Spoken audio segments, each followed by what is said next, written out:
Listen as your day unfolds. Challenge what the future holds. Try and keep your head up to the sky.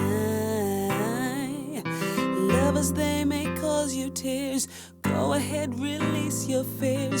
Stand up and be counted. Don't be ashamed to cry. You gotta be bad. You gotta be bold. You gotta be wiser. You gotta be hard. You gotta be tough. You gotta be stronger. You gotta be cool. You gotta be calm. You gotta stay together. All I know, love will save the day. Herald what your mother said. Read the books your father read. Trying to solve the puzzles in your... Today, each one of us is going to take a few minutes to talk about challenges or innovations that preoccupy us. And then we're excited to talk with all of you to open it up in a sort of roundtable. There's lots of different expertise in the room. And if you're in higher ed or you're in policy, I'd encourage you to think about what are the connections. Because although we train secondary teachers, we train people to teach in middle and high school, we should all be thinking deeply about our teaching. So our job is to take this complex thing, performance, content knowledge, diverse social setting, and figure out how to break it down, decompose it. Now think about that. When you decompose something into its parts, you can then, there's transfer that can occur, right? Like I can show you how to do this thing. I can show you how to stand a certain way, or how to move a certain way, or how to do a certain kind of turn and toss. But what we know with teaching is the whole is much greater than the sum of the parts. And so when we do that, if we're not careful, what we risk is the kind of papers you're turning in if you're using AI to generate your papers. They lack artistry. They lack authenticity. They lack voice and originality. And that's something that is hugely important.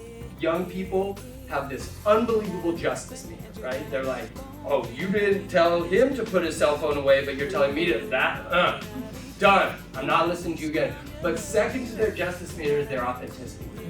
If you're coming in and you're robotic, or you're not meaning what you say, or you're doing teacher moves that you acquired at some teacher ed from some second-rate teacher education program like Harvard, and you're not really feeling that, you're not really doing that, you're not really meaning what you say, young people are attuned to that. They pick up on that immediately, even young children, right? They're like, no, that teacher's not really speaking to me. So what I want to talk about is no one introduced this idea of grain size. I'd like to introduce what I'm terming maybe the grain load. And I'd like for you all to take a moment to think about what constitutes the working teacher. And I want to take up a couple of the things that you mentioned individually in terms of the randomness of this idea of differentiation, reaching all learners, building relationships. What does that constitute when you think about what it means to train someone to do that way? And so when I talk about the grain load and what keeps me up at night, is what are the things that we need to prioritize for new teachers and for teachers that move along in their career journey?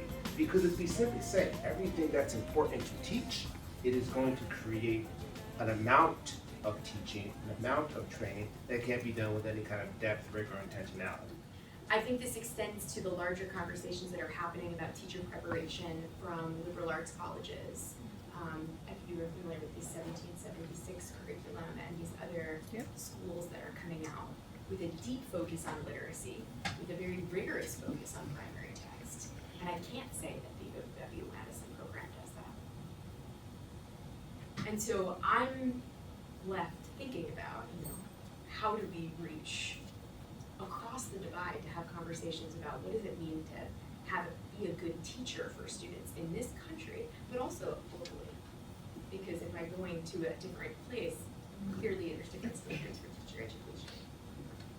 I'm going to give you one way that I found that Wolfie and I were able to have some really productive conversations in the second half of the last semester we were together. And that was thinking about pedagogy not as a socially just practice, not as something for equity, but something for ethics.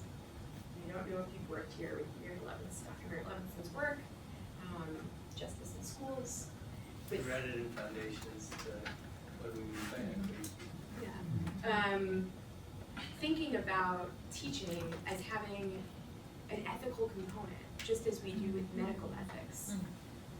just as we do with bioethic, other ethical components to professions, was a way that Wolfie and I were able to really connect in thinking about, what are the dynamics, and is there harm being done in teaching or not teaching, or teaching a particular way? What do I owe somebody in the role as a teacher? What do I swear my loyalty to?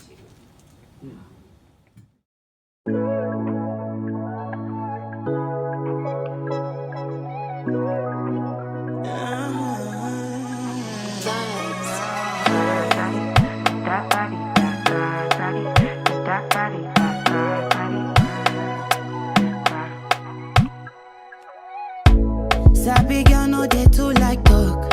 Animals dey in human form. Body man nobody like work, but you must hustle if you want job.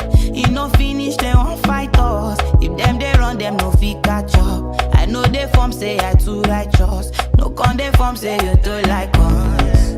Me no get the time for the hate and the bad energy. Got my mind on my money. Make you dance like broccoli. Steady green like broccoli. Steady on my grind, oh yeah, what they want telling me could deny my fantasy. They want to check if my tap ain't no wrong. But it dey rush well, it be much. Now gotta make my tap in the rush. The kind money we touch, yeah. It dey rush well, it be much. No be hype, everybody they crush. There's no darling with us.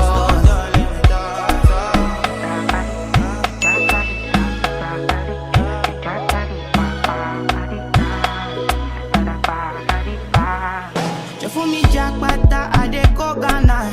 You never thought you dey from papas. Which kind money we never see before? Cause hello me, got me feeling I'm the one. Ajay. Can never take my cake away, Ajay. You can't count my grace. I just did my lane. Me no get the time for the hate and the bad energy. Got my mind on my money. Make you dance like broccoli. Steady green like broccoli. Steady on my grind, oh yeah, what they want telling me could deny my fantasy. They want to check if my tap ain't no wrong. But it dey rush quite well, it be much. Now gotta make my tap in the rush. The kind money we touch, yeah. It dey rush quite well, it be much. No be hype, everybody they crush. There's no darling with us. But it dey rush quite well, it be much. Now gotta make my tap in the rush. The kind money we touch. It dey rush quite well, it be much. No be hype, everybody they crush. There's no darling with us. There's no darling.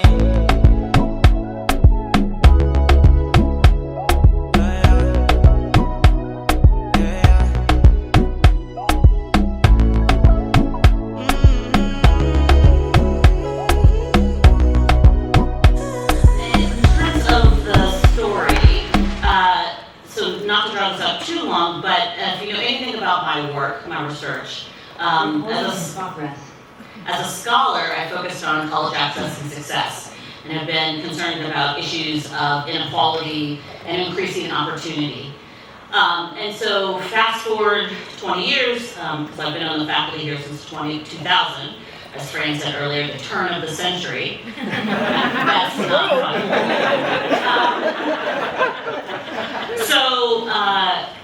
Then we got hit by COVID. So I've been dean for about 18 months. When COVID hit, quickly Harvard decided that everyone was going to go home.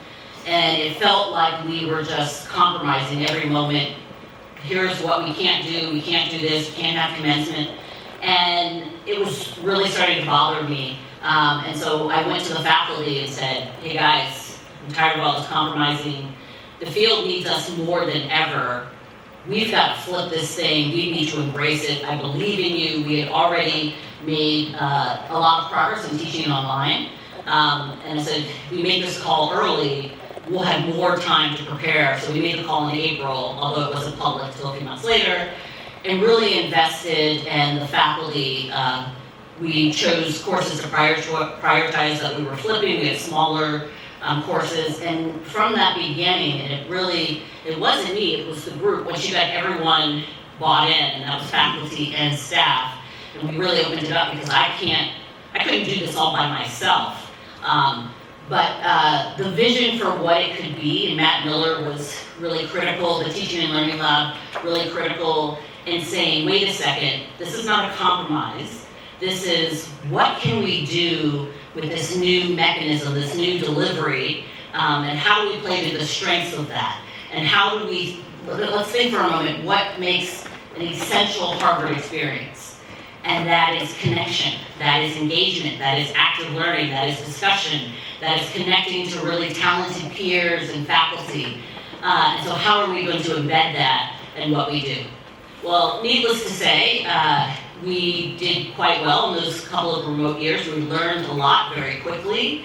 The faculty say, this was a time when all of us just needed to create a safe space for each other. You can imagine a bunch of people who are experts in the world of some topic, who are used to knowing everything, all of a sudden having to start at ground zero.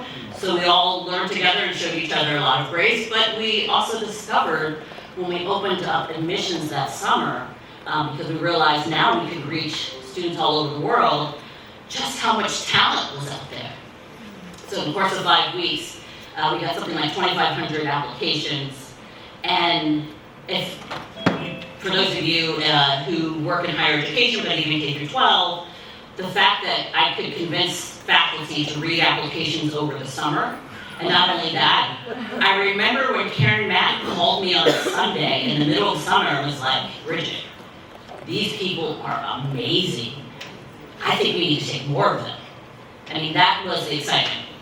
So fast forward, we lived through COVID, we learned many, many things, including it's incredibly difficult to support 24 time zones, things like that, and how support needs to look differently, how because we had a more diverse set of students from all over the world, ages, professional backgrounds, that there was a lot that we needed to learn, but we wanted to take the best, and even after COVID was over, the silver lining was, there is so much talent out there. We think we have something to contribute. And so if you don't know Harvard tends to move slowly on things. Previously, the School of Public Health created an online degree, and it took them about 2 years to get it approved. I wrote the proposal, gave it to the corporation, got it approved in 2 weeks. So, and it was really the story, not so much about what we were doing, but about the talent that was out there, the profiles of the students we were able to attract, and just to say, look, there comes a time in your career where you're not going to drop everything to move to Cambridge. You have in your jobs, you're making progress, you may have children, you may have elderly parents you're taking care of, you have partners who also have their own careers. So how do we serve this incredible population? And then, as we've learned over time, the really wonderful thing, as I've gotten to know some of you, and even during that remote year, is you're embedded in communities all over the country, and few of you outside of the U.S. And so this is instant impact. I've heard from you about how you learn something in the classroom one moment, and then you're applying it the next day in your work. And for us, that is the most satisfying thing. So that's the story.